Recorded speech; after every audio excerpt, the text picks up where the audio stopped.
J'ai passé des dizaines d'appels avec des coachs, des thérapeutes, des formateurs, des consultants et tous, ils galéraient. Ils étaient tous dans un point où ils n'arrivaient pas à avoir de prospects de manière récurrente et avoir vraiment un certain chiffre d'affaires qu'ils rêvaient tous. Et ils m'ont tous dit la même phrase sans pour autant le savoir. Que le digital, c'était pas fait pour eux, que le digital, ça a épuisé parce que ça faisait plusieurs années qu'ils étaient toujours sur ce marché-là et qu'ils n'arrivaient pas forcément à avoir de clients. On leur demandait de poster tous les jours, on leur demandait de faire énormément d'actions qui forcément sont très chronophages et très fatigantes. On leur a demandé aussi de prospecter sur les réseaux sociaux par DM. Mais forcément, vu que ce n'était pas aligné avec eux, concrètement, ils n'avaient pas les bons résultats. Ils ont fait comme tout le monde, des webinaires, mais pareil, ça ne fonctionnait pas. Pourquoi? Parce qu'il y avait trop de monde et ils ne prenaient pas de plaisir à faire ce webinaire-là. Parce qu'ils n'avaient pas envie de tout simplement se développer sur la partie web marketing. Et en vrai, ça se comprend. Je me mets à leur place et être un expert en web marketing, ce n'est pas donné à tout le monde. En plus de ça, vu que ce n'est pas forcément ce pourquoi ils se sont lancés, c'est pour ça que c'était un peu en contradiction avec l'identité qu'ils avaient. C'est ce qui a fait qu'ils n'avaient pas forcément de résultats et même qu'ils ne prenaient pas forcément de plaisir par rapport à ça. Et donc le point commun qu'ils avaient tous, c'est qu'ils bossaient énormément, ils faisaient beaucoup, ils postaient tous les jours, etc. Mais ils n'avaient pas de résultats. Ils avaient tous des explications, d'autres un peu plus solides que d'autres. La majorité, ils me disaient peut-être que finalement, je ne suis pas fait pour le business en ligne, je ne suis pas fait pour l'infoprenariat, je ne suis pas fait pour le business digital. Ou alors que d'autres, ils me disaient qu'il fallait qu'ils postent encore plus, qu'ils fassent encore plus de volume, qu'ils fassent encore plus de choses dans leur activité pour arriver à un stade où ils aient plus de résultats. Et moi, ce que j'aimais faire, c'est que je calculais le nombre d'heures qui passaient sur leur système d'acquisition et je calculais la rentabilité qu'il y avait derrière. Et tu imagines bien qu'on avait vraiment des surprises parce qu'il y en avait, ils passaient des dizaines d'heures à créer du contenu sur les réseaux sociaux pour qu'à la fin, ils n'aient pas forcément des résultats et que ça les épuise, ça les fatigue et que limite, ça leur donne envie tout simplement d'arrêter leur activité. Et donc à travers ces appels, je mettais vraiment en avant et je jouais là-dessus parce que c'était vraiment pour moi le point qui faisait qu'ils n'arrivaient pas à décoller leur activité. Et vraiment, à la fin de ces appels, ils avaient tous des déclics. Pourquoi? Parce que je leur faisais prendre conscience que le problème n'était pas le volume, le problème n'était pas l'effort qu'ils y mettaient, mais c'était qu'il y avait un manque d'alignement avec tous les systèmes d'acquisition qu'ils avaient essayé. Et ce qu'ils me disaient concrètement, mot pour mot, c'était qu'ils étaient plus alignés pour faire du présentiel. Ils étaient plus alignés quand c'était la recommandation à travers un dîner ou quand ils rencontraient leurs prospects, leurs clients en direct, pas derrière un écran, mais vraiment quand ils rencontraient en présentiel. C'était des prospects, des entrepreneurs qui aimaient ça. Et ce que j'en ai déduit, c'est que chaque entrepreneur est fait pour un système d'acquisition. Par exemple, moi de mon côté, poster tous les jours sur les réseaux sociaux, faire des vidéos YouTube, là j'en fais une à l'instant, mais ce n'est pas forcément ce que je vais aimer le plus faire. Ce que j'aime le plus faire, c'est des conférences en présentiel dans des villes. Ça va vraiment me plaire et je vais adorer ces moments-là. Et le tout, c'est de comprendre un système d'acquisition qui est aligné, qui vous plaît et dans lequel vous avez envie d'être le meilleur et dans lequel aussi vous allez avoir un avantage compétitif. Parce que si demain vous faites par exemple des réseaux sociaux, est-ce que vous avez réellement un avantage compétitif à faire des réseaux sociaux?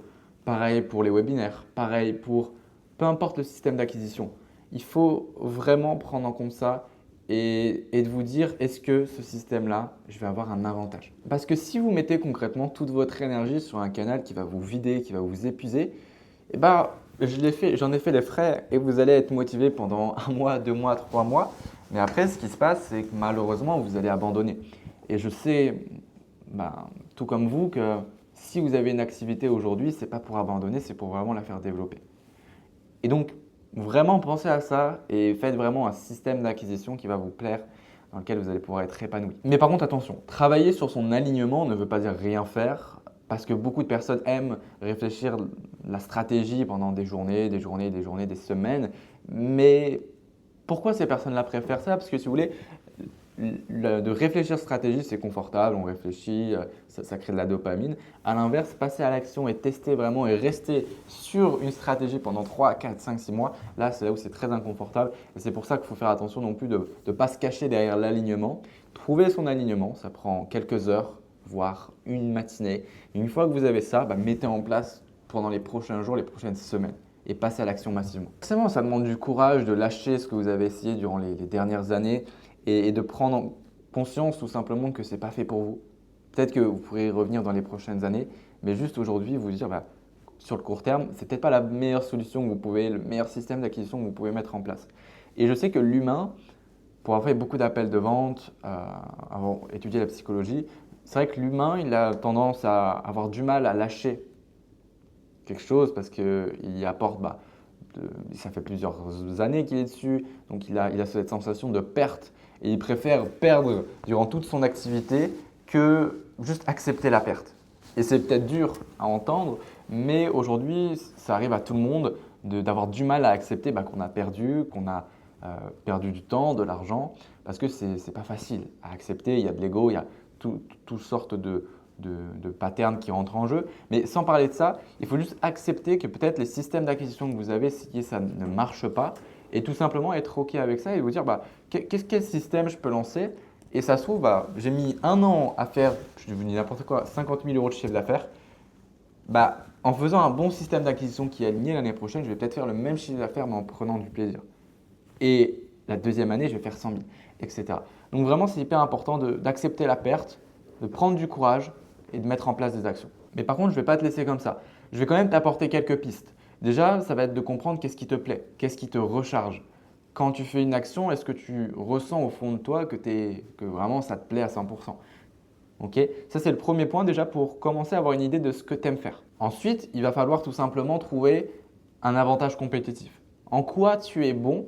Est-ce que tu es bon, par exemple, à travailler, à être dans les chiffres? Si tu es bon dans les chiffres, peut-être que à ce moment-là, il faut peut-être te diriger vers les ads. Est-ce que tu es bon dans l'écriture? Est-ce que tu adores écrire? Et encore une fois, l'idée, ce n'est pas d'écrire des romans, mais vraiment, est-ce que tu adores prendre du temps, un papier, un stylo et écrire? À ce moment-là, peut-être te lancer sur LinkedIn. Si tu adores le web marketing, peut-être te lancer par exemple dans des webinaires ou dans tous ces canaux-là. En tout cas, l'idée, c'est de comprendre ce qui te plaît, en quoi tu es bon, comparé aux autres. Parce qu'aujourd'hui, malheureusement, en 2026, il y a énormément de concurrence. Tu ne peux pas te permettre de jouer sur un terrain qui n'est pas le tien. Les deux derniers conseils que je peux te donner, c'est qu'est-ce que tu ferais concrètement si tu ne serais pas payé? Ça, c'est hyper important. Moi, par exemple, des conférences, ça ne me dérangerait pas d'en faire si je ne serais pas payé parce que j'aime ça. Pareil pour des appels de vente. Si un jour, dans le cas où on me dit, Timothée, si tu étais amené à faire quelque chose toute ta vie sans être payé, je te dirais ces deux choses, les appels de vente, la vente et faire des conférences. Pareil pour toi. Qu'est-ce que tu ferais si qu'est-ce que tu ferais si demain tu ne serais pas payé? Et tu vas voir que ça va vite changer parce que des fois on a vite tendance à prendre quelque chose parce que ça marche déjà un petit peu, que se dire est-ce que ça nous plaît vraiment? Et ça va t'aider vraiment dans ta réflexion à trouver ce système d'acquisition qui te plaît sans pour autant relier de l'argent, relier du résultat. Et le dernier conseil que je peux te donner, c'est arrête de copier les autres à 100%. Tu peux t'en inspirer, c'est normal, tout le monde le fait, mais ne pas non plus regarder de les copier à 100% parce que chacun est différent. Encore une fois, chacun est différent, donc tu ne peux pas copier ton concurrent parce qu'il a des avantages compétitifs que tu n'as pas, il n'a pas les mêmes centres d'intérêt, il n'a pas le même plaisir que toi. Donc si tu joues sur son terrain et que toi, vraiment, ce terrain-là, il n'est pas à 100% fait pour toi, tu ne seras jamais meilleur que lui parce qu'il joue à un jeu où tu as déjà perdu.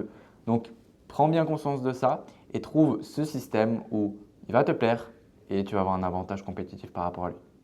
Donc, tu l'as compris, le problème n'est pas toi, c'est ton système d'acquisition qui n'est simplement pas fait pour toi.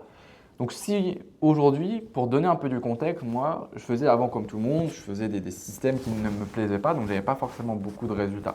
Par contre, au moment où j'ai fait des conférences en présentiel, là, ça m'a plu et donc forcément, j'ai eu des très bons résultats, j'ai été aligné avec ce que je faisais. Donc tu l'as compris, si tu veux vraiment avoir des résultats, pose-toi la question, est-ce que ce que j'entreprends depuis ces dernières années, ça va m'amener des résultats? Et c'est aligné avec moi. Donc si tu veux que je t'aide à implémenter, à trouver ce système d'acquisition qui te correspond à 100%, dans lequel tu vas pouvoir prendre du plaisir, parce que moi si on travaille ensemble, je ne veux pas travailler avec des personnes qui ne prennent pas du plaisir, parce que les résultats vont être impactés. Et donc si c'est quelque chose que tu as envie de mettre en place, les conférences en présentiel, tout le monde n'est pas fait pour ça. C'est pour ça que je ne veux pas que tout le monde clique sur le lien dans ma bio. Mais si tu veux vraiment mettre en place ce système, je te laisse cliquer dans le lien qui est dans ma bio et on se retrouve directement de l'autre côté.